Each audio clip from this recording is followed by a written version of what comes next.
మీకు గుర్తుందా ఆంధ్రప్రదేశ్ ప్రజలారా, డోలీ మూతలు అని చెప్పని అరకు, పాడేరు ఈ ప్రాంతాల్లో మార్కెటింగ్ బాగా చేసుకున్న రాజకీయ నాయకుడు ఎవరు? ఇంకెవరో చెప్పక్కర్లేదు, మన పవన్ కళ్యాణ్ గారు. నా అభిమాన నటుడు, ఉప ముఖ్యమంత్రి శ్రీ కొణిదెల పవన్ కళ్యాణ్.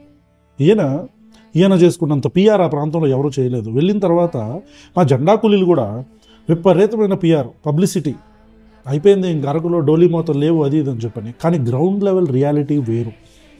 అక్కడున్న ప్రజలు ఇంకా చనిపోతూనే ఉన్నారు. అక్కడున్న ప్రజలకి రోడ్లు ఇంకా పడలేదు. అక్కడ వాళ్ళు బతుకు భారాన్ని ఎలా మోస్తున్నారు అనేది మేము ప్రశ్న తరపు నుంచి 500th వీడియో పవన్ కళ్యాణ్ గారికి ట్రిబ్యూట్ చేస్తూ ఒక వీడియో చేయడం జరిగింది. ఈ కింద డిస్క్రిప్షన్లో లింక్ ఉంది, just go and watch it. మీకు అర్థమైంది వాళ్ళ బాధలు ఏంటని.